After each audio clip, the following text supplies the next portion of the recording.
आप जिस भी मेथड पर बच्चों को पढ़ रहे हैं, पढ़ा रहे हैं, आपके बच्चे पढ़ रहे हैं, जिस मेथड पर भी वो याद करने का मेथड है तो गलत है, रिवीजन करने का मेथड है तो गलत है, वो टेंशन देने वाला मेथड है गलत है, वो आलसी बनाने वाला मेथड है गलत है, पढ़ते हुए नींद आती है गलत है, डिप्रेशन आता है गलत है, डर लगता है गलत है, पढ़ा हुआ भूल जाता है गलत है। पढ़ाई से संबंधित, बच्चों से संबंधित, उनके बिहेवियर से संबंधित जितनी भी समस्याएं आपको दिखाई देती हैं, जितनी भी बुराइयां आपको दिखाई देती हैं, जितने भी अवगुण आपको नजर आते हैं, वो एक ही वजह से हैं, उनके स्टडी का मेथड गलत है, उनके सोचने का, समझने का, डिसीजन लेने का मेथड गलत है।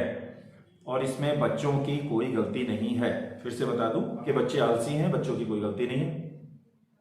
बच्चे डिप्रेशन में हैं, बच्चों की गलती नहीं है। बच्चे चिड़चिड़े हैं, कोई गलती नहीं है उनकी। टीवी देखते हैं, मोबाइल चलाते हैं, कोई गलती नहीं है। कार्टून देखते हैं, उनकी कोई गलती नहीं है।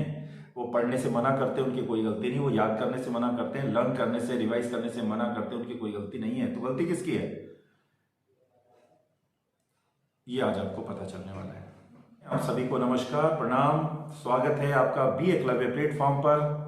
और बी एकलव्य में आप सबको यहाँ इनवाइट किया गया है। दुनिया का एकमात्र मेथड ऐसा जिसमें हमने बोला है आपको बच्चों को, टीचर्स को याद करने यानी लर्न करने, रिवीजन करने की जरूरत नहीं पड़ेगी। सिर्फ वो अगर स्टडी को प्रोसेस करना सीख जाते हैं, इस मेथड को सीख जाते हैं, स्किल्स को अगर वो डेवलप करना सीख जाते हैं तो यहां पर 3 चीजों के बारे में बात होने वाली है। पहले नंबर पर लिख लीजिए प्रॉब्लम, दूसरे नंबर पर लिख लीजिए रीजन, और तीसरे नंबर पर लिख लीजिए सॉल्यूशन।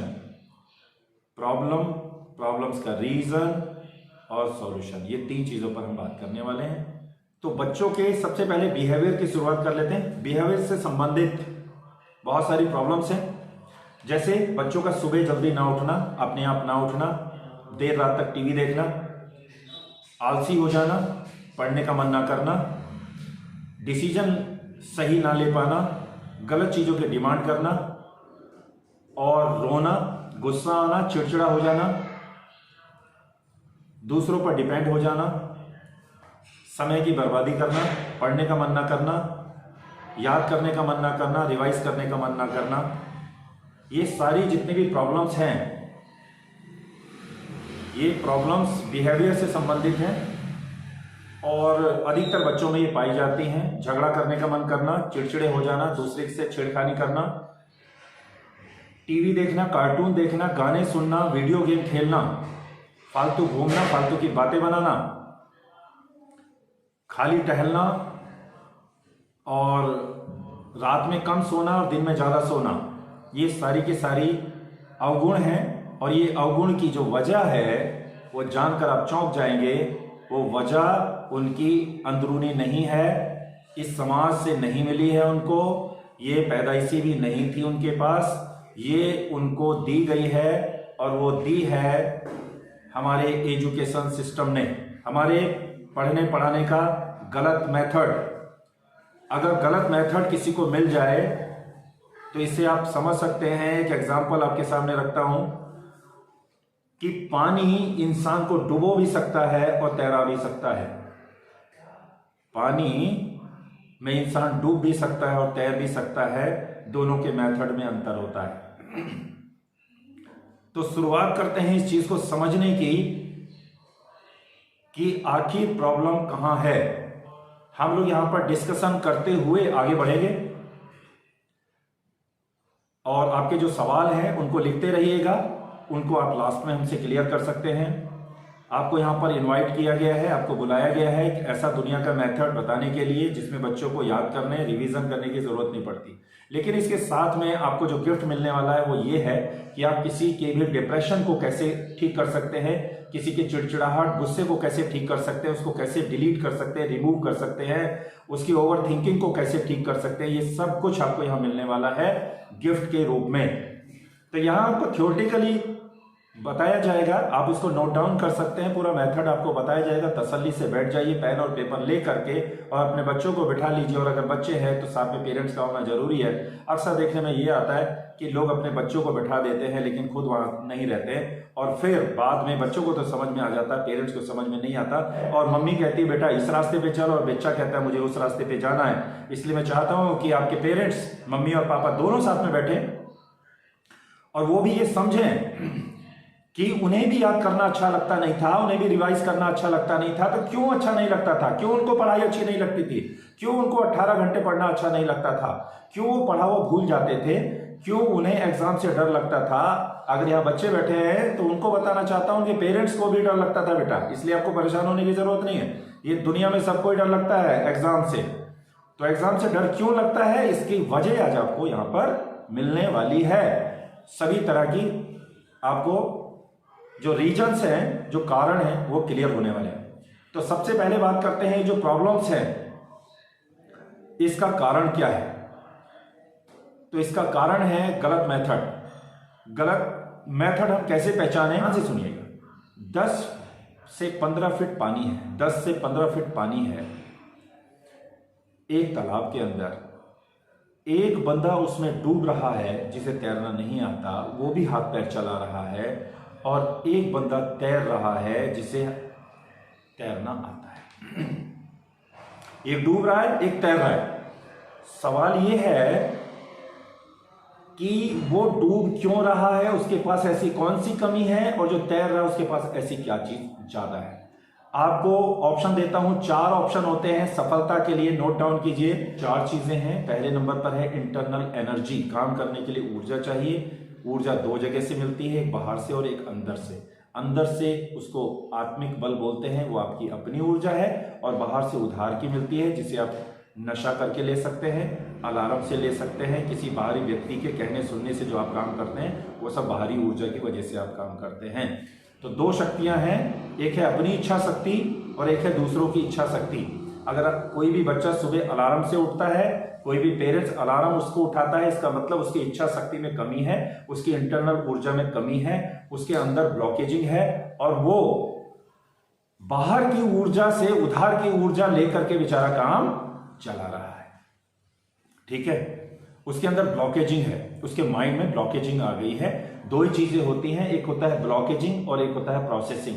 एक होता है ब्लॉकेजिंग और एक होता है प्रोसेसिंग। तीसरी चीज ही दुनिया में नहीं है। माइंड के अंदर या तो ब्लॉकेजिंग होगी या प्रोसेसिंग होगी, रिलेशन में या तो ब्लॉकेजिंग होगी या प्रोसेसिंग होगी, स्टडी में या तो ब्लॉकेजिंग होगी या प्रोसेसिंग होगी, बॉडी में या तो ब्लॉकेजिंग होगी या प्रोसेसिंग होगी, और बिजनेस में भी या तो ब्लॉकेजिंग होगी या प्रोसेसिंग होगी।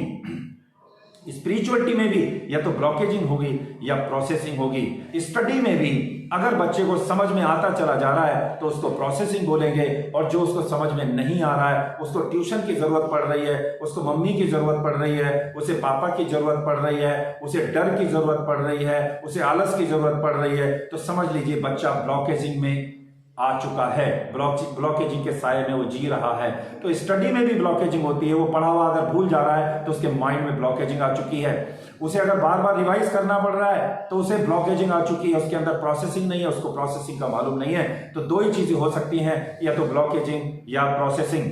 आपको तय करना है, आपको स्टडी ब्लॉकेजिंग वाली चाहिए या प्रोसेसिंग। है इंटरनल एनर्जी, बॉडी के अंदर, माइंड के अंदर इंटरनल एनर्जी जागृत होनी चाहिए, ताकि आपको सुबह उठने में अलार्म की जरूरत ना पड़े। अंदर से इंटरनल ऊर्जा आपको उठाए, और दिन भर आप 18 घंटे काम भी करें तो आपको थकान लगना नहीं चाहिए। मैं 18 घंटे काम करता हूं, मेरी एज 50 साल है। आप मुझसे रात के 2 बजे भी बात करेंगे तो इसी एनर्जी में बात होगी, इसी कॉन्फिडेंस में बात होगी, इसी फोकस पर बात होगी।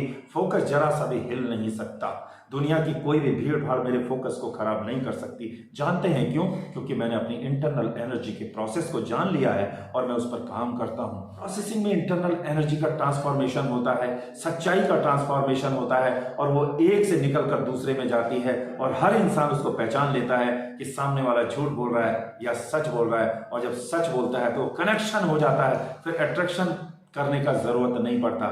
मैं आपको कोई मोटिवेट करने वाला यहाँ नहीं हूँ, मैं आपको प्रोसेसिंग सिखाने वाला हूँ, प्रोसेसिंग बताने वाला हूँ। प्रोसेसिंग पर दुनिया में कोई बात नहीं करता, कहानियों पर बात करता है। मैं आपको मेथड देने वाला हूँ। दोनों में याद रखिए, कोई भी आपको अपने चक्रव्यूह में फंसाएगा तो वो कहानियां सुनाएगा, इसकी कहानी सुनाएगा, उसकी कहानी, इतिहास की कहानी। वो थोड़ी देर के लिए आपको अंदर से बाहर से ऊर्जा मिलेगी और फिर वो काम नहीं करेगी। 48 घंटे के बाद आप फिर से वहीं हो जाएंगे। मैं किसी की कहानी आपको सच सुनाने वाला नहीं हूं, मैं मेथड देने वाला हूं, मैं आपको फार्मूला देने वाला हूं। तो अगर आपको कोई फार्मूला देने वाला मिल जाए तो आप फार्मूला ले लीजिए। कोई कहानी सुनाने वाला मिल जाए तो हाथ जोड़कर वहां से निकल लीजिए, ठीक है। कोई फार्मूला देने वाला मिल जाए तो उससे आप उसकी जाति ना पूछें, ये ना पूछें वो कितना बड़ा है, कितना पढ़ा लिखा है, अमीर है या गरीब है। उससे फार्मूला ले लीजिए, आप उससे विधि सीख लीजिए, उससे मेथड सीख लीजिए। उसी के लिए कबीरदास जी कहते हैं कि जाति न पूछो साधु की, पूछ लीजिए ज्ञान। ज्ञान क्या चीज है? कहानी ज्ञान नहीं है, ज्ञान है मेथड, कोई विधि उसके पास है, वो ले लीजिए। वो चाबी है कि जो आपके जीवन के ताले को खोल सकती है। ताला क्या है? ब्लॉकेजिंग है। तो 4 चीजें हैं, 4 में से तैरने वाले के पास 4 होती है, डूबने वाले के पास 3 होती है। पहली चीज इंटरनल एनर्जी, दूसरी चीज मटेरियल, सामान। कुछ मटेरियल होता है ना, कोई भी आपको चाय बनानी है तो मटेरियल चाहिए, इच्छा शक्ति भी चाहिए, 2 चीज होगी। तीसरा चीज चाहिए मेथड, तरीका। तीसरा चीज मेथड, और चौथा चीज प्लेस यानी जगह। दुनिया का कोई भी काम करना हो, आपको बिजनेस करना हो, पढ़ाई करनी हो, रिलेशन निभाना हो, रहना हो, खाना हो, पीना हो, कुछ भी बनाना हो, आपको ये 4 चीजें चाहिए हैं। एनर्जी चाहिए, इच्छा शक्ति बोलते हैं उसको। दूसरे नंबर पर आपको मटेरियल चाहिए, सामान चाहिए उस काम को करने के लिए। तीसरे नंबर पर मेथड चाहिए और चौथे नंबर पर प्लेस। ये 4 चीजें चाहिए। अब सवाल आपसे है, 10 फीट पानी है, 2 लोग हैं, एक डूब रहा है, एक तैर रहा है। आपको ये बताना है कि जो डूब रहा है और जो तैर रहा है, हाथ पैर दोनों चला रहे हैं, तो डूबने वाले और तैरने वाले में ज्यादा मेहनत कौन कर रहा है? हैंड रेज कीजिए जिसके पास आंसर है। एक डूब रहा है, एक तैर रहा है, ज्यादा मेहनत कौन कर रहा है? डूबने वाला ज्यादा मेहनत कर रहा है। इसका मतलब सीधे, हाँ जी, डूबने वाला। और हमने तो सुना है, सबको तो ये बताया गया है मेहनत का फल मीठा होता है, फिर उसको मेहनत का फल कड़वा क्यों मिल रहा है? इसलिए आप समझ लें, अगर आपके बच्चे ज्यादा मेहनत कर रहे हैं तो वो डूबने वाली स्थिति में है। अगर आप अपने बच्चों से ज्यादा मेहनत करा रहे हैं, जो भी टीचर ज्यादा मेहनत करा रहे हैं, 2-2, 3-3, 4-4 ट्यूशन लगा रखे हैं, वो सब डूबने वाले हैं। तैरने के लिए आपको इतनी मेहनत करने की जरूरत नहीं है, सब डूबने वाले बच्चे हैं। आप आज आपको पता चलेगा डूबने वाले, ये तो पहली बार सुनने को मिल रहा है। इतनी मेहनत कराओ वो भी डूब रहे, क्योंकि डूबने वाले ही ज्यादा मेहनत किया करते हैं और फल उनको कड़वा मिलना ये भी तय है। अब आपको ये बताना है आखिर ऐसी 4 में से कौन सी चीज कम है उसके पास तैरने वाले से कि उसको डूबना पड़ रहा है? कौन बताएगा? प्लेस, दोनों के पास एनर्जी नहीं है, वो उससे ज्यादा हाथ पैर मार रहा है। डूबने वाला ज्यादा हाथ पैर मारता है। बताइए, डूबने वाला ज्यादा हाथ पैर चलाता है या तैरने वाला? डूबने वाला। तो इसका मतलब है मेथड नहीं है। प्लेस दोनों का सेम, मटेरियल दोनों के पास, एनर्जी दोनों के पास, मेथड नहीं है, राइट मेथड नहीं है। वो ऐसे ऐसे हाथ पैर चला रहा है, ऊपर ऊपर ऐसे, और चलाना तो ऐसे ऐसे। मेथड, सही मेथड नहीं है। अगला सवाल, स्टडी के पानी में ज्यादातर बच्चे डूब रहे हैं भारत के या तैर रहे हैं? अगर तैर रहे हैं तो एंजॉय कर रहे होंगे, वाह मैंने सारे चैप्टर तैयार कर लिए, वाह मुझे आज 50 क्वेश्चन आंसर याद करने को मिल गया, आज तो मेरी लॉटरी लग गई, आज तो मेरी एनर्जी डबल हो गई, वाह मजा आ गया। उसको कहते हैं तैरना। हे भगवान, इतने सारा काम करना पड़ेगा। अगर वो हाय हाय कर रहे हैं तो वो डूब रहे हैं। तो भारत के ज्यादातर बच्चे पढ़ाई के पानी में स्टडी के पानी में डूब रहे हैं या तैर रहे हैं? डूब रहे हैं। क्या नहीं है उनके पास? मटेरियल। गूगल पर, यूट्यूब में, किताबों में दुनिया भर का मटेरियल है। जितना कभी नहीं था अब है। मटेरियल की तो कोई कमी नहीं है। प्लेस, वो घर में पढ़ सकते हैं, ट्यूशन जा सकते हैं, स्कूल में पढ़ सकते हैं, छत पे पढ़ सकते हैं। कभी जमाना था ट्यूबलाइट में बड़ी दूर दूर जाकर पढ़ना पड़ता था, बड़ी दूर दूर स्कूल थे। तो प्लेस भी आजकल अवेलेबल है, एनर्जी भी अवेलेबल है।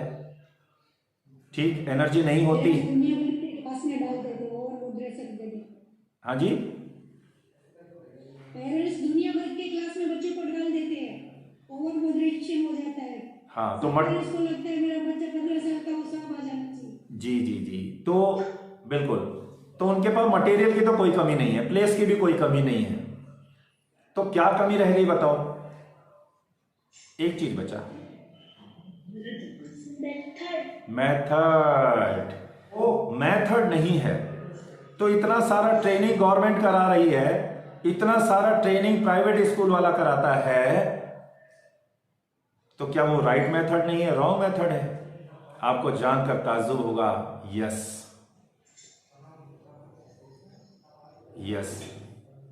15,000 बच्चा हर साल हमारे देश में सुसाइड करता है। ये उस बात का प्रमाण है कि गलत मेथड है। लाखों बच्चे डिप्रेशन का शिकार होते हैं, ये प्रूव्ड करता है कि गलत मेथड है। बच्चे टेंशन में हैं, ये इस बात से ये सबूत है इस बात का कि मेथड गलत है। बच्चों का मन पढ़ाई करने का नहीं करता, इस बात से साबित होता है कि मेथड गलत है। उस रास्ते पर बच्चे नहीं चलना चाहते, इस बात से प्रूव्ड होता है वो मेथड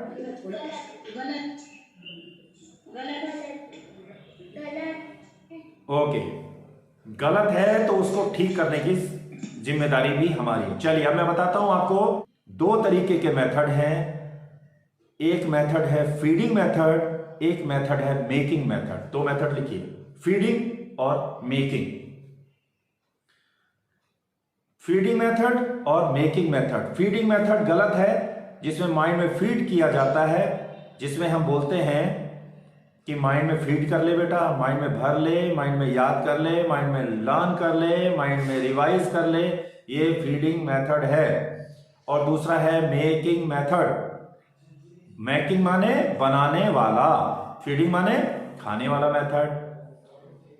टीचर चाहे तो बच्चे को फीडिंग मेथड सिखा दें और टीचर चाहे तो बच्चे को मेकिंग मेथड सिखा दें, लेकिन टीचर के चाहने भर से कुछ नहीं होगा। जिन टीचर्स को मेकिंग मेथड आता होगा वो मेकिंग सिखाएंगे, और जिनको मेकिंग नहीं आता होगा वो फीडिंग सिखाएंगे। ठीक, माइंड को भरना सिखाएंगे। फीडिंग मेथड तो आप जानते ही हैं, जिसके अंदर टीचर बुक लेते हैं, उसमें से एक्सप्लेन कर देते हैं और आपको वो बच्चे को आपको बता देते हैं, लिखा देते हैं, बच्चा उतार लेता है और घर पे आके उसको याद कर लेता है या स्कूल में याद कर लेता है। वो फीडिंग मेथड है, सिंपल है। मेकिंग मेथड और फीडिंग मेथड में बहुत जमीन आसमान का अंतर है। मेकिंग मेथड अगर जिस बच्चे को आ गया वो समझ लीजिए सारे दुखों से पार हो गया, सारी टेंशन से पार हो गया, मेकिंग मेथड अगर आ गया तो। और अगर फीडिंग मेथड उस पर चलता रहा तो वो बोझ तले हमेशा दबता चला जाएगा। तो मेकिंग मेथड अलग है और फीडिंग मेथड अलग है। मेकिंग मेथड अभी बी एकलव्य से जितने स्कूल जुड़े हैं, जितने टीचर्स जुड़े हैं, जितने पेरेंट्स जुड़े हैं, उनके पास ये मेथड है। जितने बच्चे जुड़े हैं उनके पास ये मेथड है। बी एकलव्य के अलावा मेकिंग मेथड की आपको कोई बात भी नहीं करेगा, सब फीडिंग मेथड की बात करेंगे, सब मेमोराइजिंग की बात करेंगे। तो इस मेथड में 5 स्टेप्स हैं। 5 स्टेप्स हैं। पहला स्टेप है टॉपिक को एक बार पढ़ना है। टॉपिक को एक बार पढ़ना है। नंबर 2, नोट डाउन करते रहिए, टॉपिक को एक बार पढ़ना है, केवल एक बार। अगर एक से ज्यादा बार पढ़ा तो वो गोल गोल गोल गोल गोल गोल मेमोराइज हो जाएगा, भंवर में फंस जाएगा बच्चा, डिप्रेशन में चला जाएगा, टेंशन में चला जाएगा, रिवीजन में चला जाएगा और उसकी एनर्जी का फ्लो कम हो जाएगा। टॉपिक को एक बार पढ़ना है। नंबर 2, हर लाइन का चित्र बनाना है, हर वर्ड का चित्र बनाना है। अगर किसी जगह की बात आ गई, हिमालय की बात आ गई, हिमालय का चित्र बना दो। नदी की बात आ गई, नदी का चित्र बना दो। विधानसभा की बात आ गई, विधानसभा का बना दें।